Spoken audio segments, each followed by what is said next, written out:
नमस्कार, मैं अंकित पराशर और लिटमस टेस्ट में आपका स्वागत है।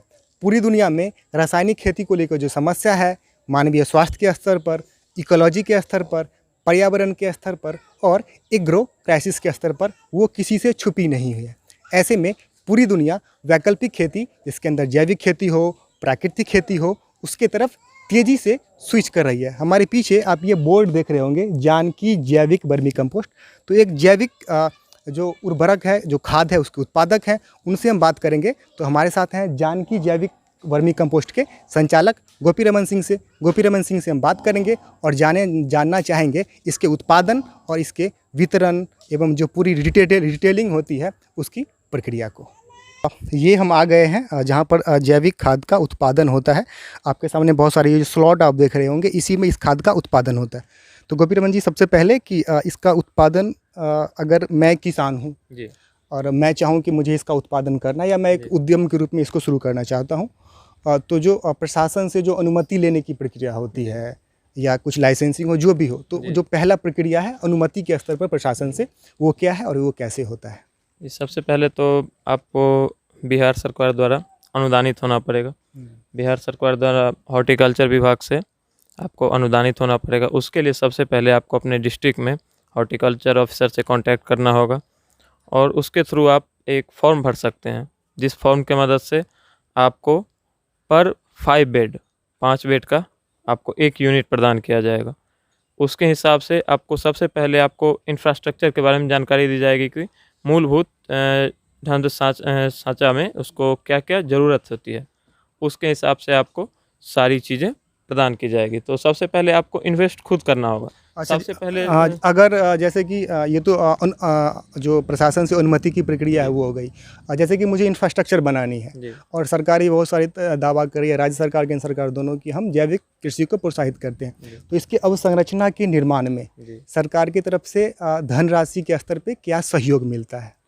उसमें जब मैंने बनाया था उस समय एक 5 बेड का एक यूनिट माना जाता था और उसका 20,000 रुपया आपको अनुदानित किया जाता था एक यूनिट के, जो कि 5 बेड होता था उसके उस समय। हाँ, उसके बाद जैसे कि अगर हमने अब अगला जो चरण होगा वो उत्पादन का होगा। तो उत्पादन के लिए क्या प्रक्रिया है? उत्पादन की पूरी प्रक्रिया को आप समझाएंगे, थोड़ा दिखा के भी बताएंगे कि क्या होता है? जरूर, आइए।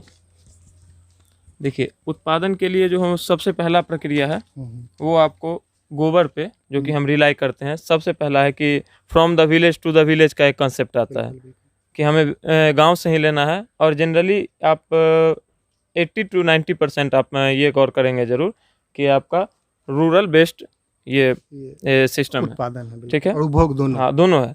तो इसीलिए एक इसका ज़्यादातर जो है सो ठीक है, अभी हॉर्टिकल्चर में इसका डिमांड आ रहा है, लेकिन जब एक फार्मर इसका उपयोग करता है तो वो उसका जो लेवल ऑफ कंजम्पशन है वो बहुत ज़्यादा हो जाता है। तो इसके हिसाब से हमें लगता है कि एक विलेज में अगर उसको स्मार्ट विलेज का नाम दिया जाए तो इसमें सबसे पहला बात, जैसे कि हमने गोबर लाया जी और इसमें गोबर डाल दिया, जी, तो सीधे गोबर डाल देंगे या कुछ प्रोसेसिंग नहीं, सबसे पहले हमको गोबर में देखना होगा कि ये ताज़ा गोबर है या कुछ दिन पुराना गोबर है। अगर ताज़ा गोबर होगा तो उससे हम बाहर में सबसे पहले ओपन में छोड़ देंगे उसकी गर्मी को कम हो करने के लिए। उसके बाद हम एक बेड भरेंगे। कितना दिन का गोबर होना चाहिए? एक जनरली 6 महीना पुराना पुराना होना चाहिए। वो गोबर इसमें डाल देना है। वो गोबर इसमें हम डाल देंगे। उसके बाद 20 से 25 दिन तक हम उसे वैसे ही छोड़ देंगे और वो 20 से 25 दिन के भीतर में हम एक सप्ताह के 4 बना लेंगे, कम से कम 3 तो जरूर स्लॉट कर लेंगे। और उसमें हम उसको नीचे वाला को बीच में, बीच वाला को ऊपर, फिर बीच वाला को बीच नीचे, नीचे वाला को ऊपर, ऊपर वाला नीचे, हम ऐसे करते रहेंगे। जो गोबर आपस में मिक्सिंग होता रहेगा ताकि किसी में भी एक ढेला जो है सो एक ना बन पाए। मतलब वातावरण का प्रभाव सब पर पड़े, ऐसा ना कि ऊपर वाले पे पड़े, नीचे वाले। उसके बाद हम 20 से 25 दिन बाद उसमें हम अर्थवर्म, जो कि फार्मर्स फ्रेंडली कहा जाता है, फार्मर्स फ्रेंडली इंसेक्ट। हाँ, वो तो हम बचपन से पढ़ते हैं कि किसानों का मित्र होता है। हाँ, तो वो कहाँ से लाएंगे और तो कितना मात्रा देंगे, कितने गोबर पे कितना? इसमें एक्चुअली आधा केजी आप एक बेड में दे सकते हैं, हाफ केजी एक बेड, ये एक बेड हुआ, बेड का साइज है जी। और इसमें आप कितना लंबा होगा? ये आपका लगभग 3 फीट चौड़ा है, 3 फीट चौड़ा है और लगभग आपका 8 फीट लंबाई में है, ठीक है। ऊंचाई में 2.5 फीट ऊंचाई में है, बस इतने वॉल्यूम, इतना वॉल्यूम। हाँ, इसमें आपका नेट एक टेलर गोबर आपका जो सामान्य रूप से जो टेलर उपयोग किया जाता है गाँव में, वो 1 टेलर गोबर तो इसमें। इसमें केचुली कितना डालेंगे? ½ kg इसमें है केचुली डालना। उसका मूल्य? उसका मूल्य अगर आप ऑस्ट्रेलियन वैरायटी का लेते हैं, इसमें 2-3 वैरायटी जनरल, लेकिन आपको कहा जाएगा कि ऑस्ट्रेलियन वैरायटी का आपको जितना भी एग्रीकल्चर यूनिवर्सिटी है, सेंट्रल एग्रीकल्चर यूनिवर्सिटी, वहाँ पे आपको आसानी से मिल जाएगा। तो आसानी से मिल जाएगा। तो सबसे पहले आप ये जानना चाहेंगे कि उसका लाइफ एक्सपेक्टेंसी कितना है, सबसे पहले उसका। तो अगर उसका लाइफ एक्सपेक्टेंसी ऑस्ट्रेलियन वाले के तुलना में कम है, तो हम ऑस्ट्रेलियन वाले को सबसे पहला प्रेफरेंस देंगे। तो वो ½ kg एक वेट में हम देंगे। उसका मूल्य ½ kg के आसपास 600 का ½ kg का पड़ेगा, मतलब एक वेट में हम देंगे। उसके बाद हम ऊपर से उसे एक प्लास्टिक, पतला प्लास्टिक थिन उसका फॉइल होना चाहिए, उससे उसको कवर कर देंगे। तो जैसे कि केचुली को ऐसे ही रख देंगे या मिला के रखना? अभी फिलहाल ऊपर वाले लेयर में रख देना, फिलहाल ऊपर वाले लेयर में रख देना है। उसको अगर ज़्यादा हो तो 4 इंची, 5 इंची, 6 इंची उसको मिला देना है, और बाद बाकी ढक देना ऊपर से। 10 दिन 15 दिन बाद पूरे ढक देना है, पूरे ढक देना है। और उसमें हल्का हल्का ऊपर से पानी का, जिसको आप ड्रॉप इरिगेशन कहते हैं, ड्रॉप इरिगेशन, उसके माध्यम से करेंगे, ना कि उसका पूरा जो है गोबर नीचे बैठ ना पाए। उसके बाद 1 सप्ताह 10 दिन में ये अपना प्रोडक्शन करना शुरू कर देता है, धीरे धीरे करता है। तो सबसे इसका बेनिफिट क्या है कि इसमें आप कुछ ऐसे प्लांट हार्मोन या फिर एंजाइम्स जो कि आपको सामान्य तौर पे गोबर में नहीं मिलेंगे, वो भी जो है सो ये फार्मर्स फ्रेंडली, जिसको हम कह रहे हैं इंसेक्ट को, वो उसमें ऐड करना शुरू कर देते हैं। तो इसके लिए हम एक निर्भर हो जाते हैं, और जनरली 1 सप्ताह 10 दिन में हमारा प्रोडक्शन होना शुरू हो जाता है। उसके बाद इसका कितने अवधि के बाद निकालते हैं और क्या प्रक्रिया? हम लगभग 10 से 12 अवधि में, 10 से 12 दिन में हम निकालना शुरू कर देते हैं। जनरली 1 फीट के आसपास, 1 फीट के आसपास जनरली वो तैयार हो जाता है। 2.5 फीट है तो इसमें 1 फीट के आसपास वो तैयार हो जाता है। फिर 1 फीट हमने निकालने के बाद उसका जो सबसे महत्वपूर्ण चरण आता है, वो आता है उसका हल्काकरण, जिसे हम कहते हैं कुरियौनी। हम लोग देहाती भाषा में हम लोग कुरियौनी कहते हैं उसको। तो हल्काकरण करने के बाद लगभग उसको 15 दिन के आसपास छोड़ देते हैं। जैसे कि अगर 1 फीट में हमने निकाल लिया तो चाली भी साथ में आ जाएंगे? चाली साथ में नहीं आएंगे, क्योंकि जो ये केचुआ खाद बन गया, तो वो केचुआ खाद बनने के बाद वो चाली ऑलरेडी नीचे चला जाएगा, वो खा चुका है, खाने के बाद ये खाद बन चुका है, तो वो फिर खाने के लिए वो खुद ब खुद नीचे चला जाएगा। 1 फीट नीचे चला जाएगा, 1 फीट खुद नीचे आ जाएगा।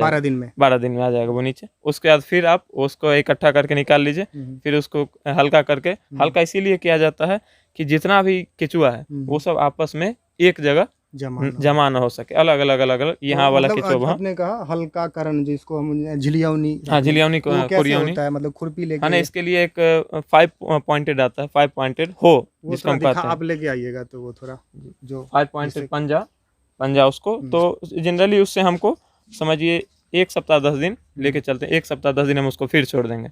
1 सप्ताह 10 दिन छोड़ दिए, झिलियौनी करके 1 सप्ताह 10 दिन छोड़ दिए। उसके बाद उसमें से फिर हम निकाल सकते हैं। उसमें हम मैक्सिमम पहला 1 फीट निकलेगा, उसके बाद 1 फीट फिर कभी नहीं निकलेगा, उसके बाद 2 इंची, 3 इंची, 4 इंची ही निकलेगा, क्योंकि पहला शुरू होता है उसमें ऊपर वाला गोबर। आप समझ सकते हैं, ये देख सकते हैं कि ऊपर वाला गोबर ज्यादा सूख जाता है। ऊपर वाला गोबर सूख गया, वो जल्दी खा लिया। नीचे वाला गीला गोबर रहता है, काफी डेंसिटी बढ़ जाती है, तो उसको खाने में काफी समय लगता है, तो धीरे धीरे। ये तो उत्पादन की प्रक्रियाएं होंगी।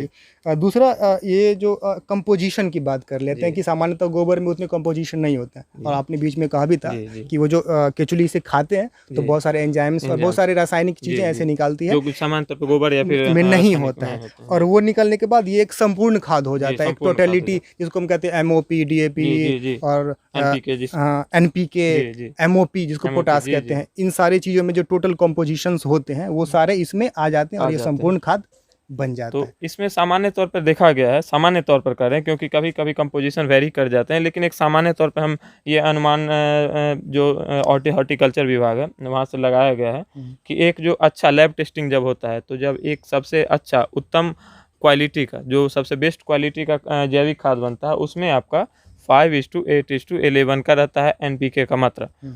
5 times nitrogen, potassium 8 times, potash 11 times, यही आपका रहता है 5:8:11। बीच में ये जो उपकरण है झिलियौनी, जो आपने ये झिलियौनी का इसी से करते हैं। हैं।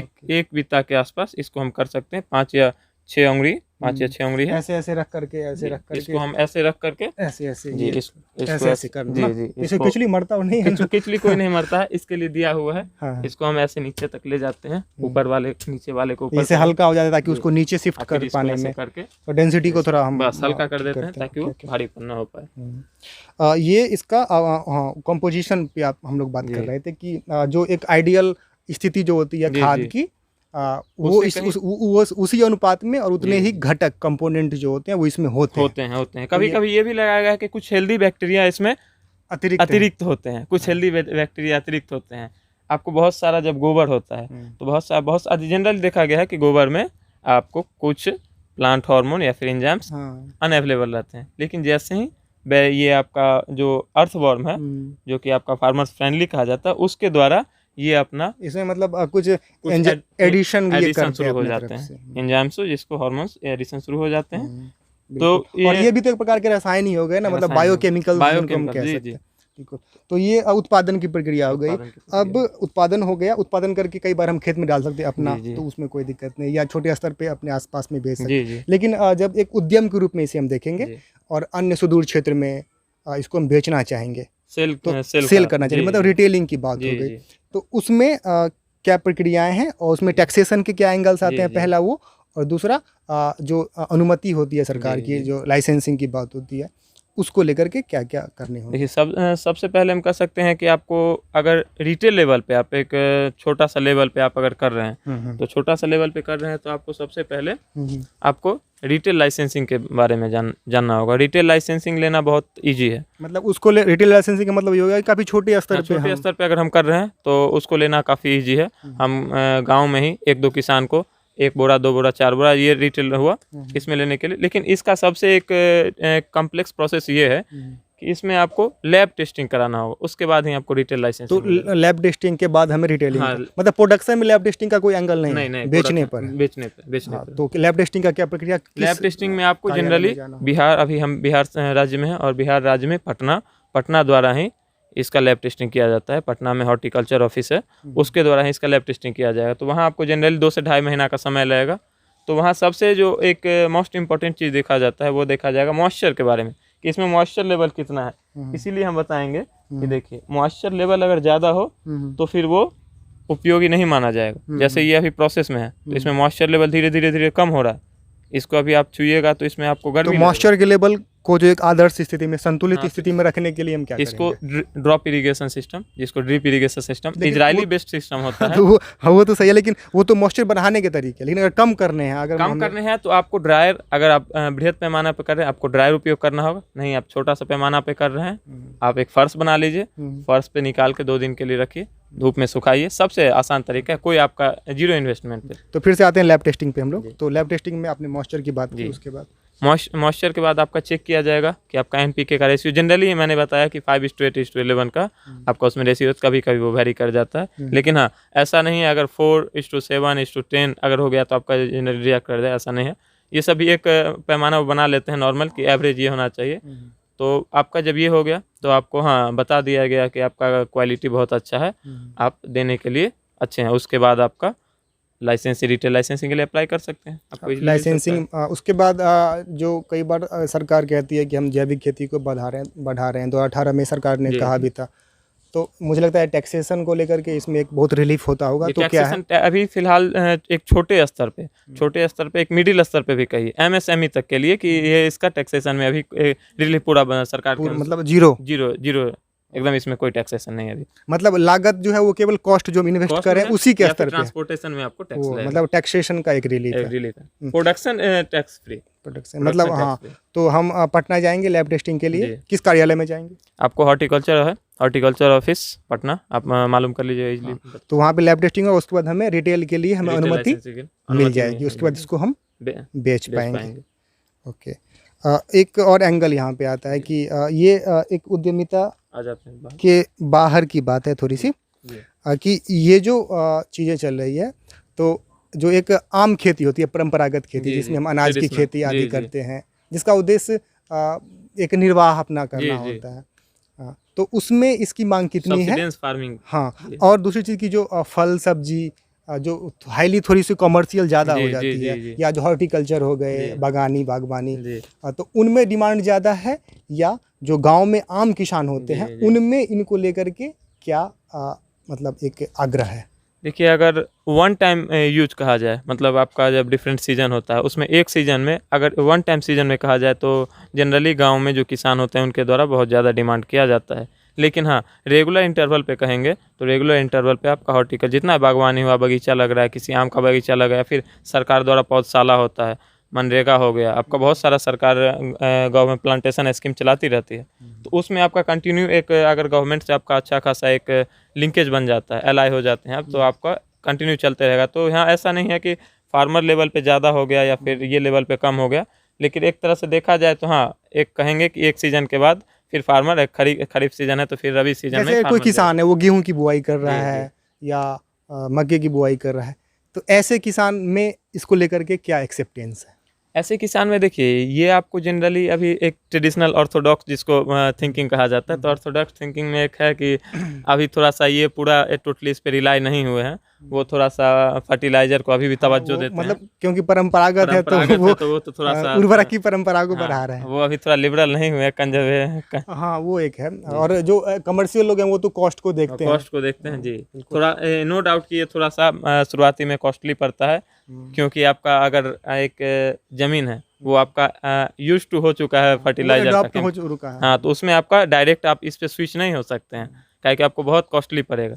उसमें आप धीरे धीरे जैसे आप 2 बोरा यूरिया देते हैं तो आप 1.5 बोरा यूरिया पे इस साल आइएगा, फिर अगले साल 1 बोरा यूरिया पे, फिर आधा बोरा पे, फिर उसके बाद करिएगा।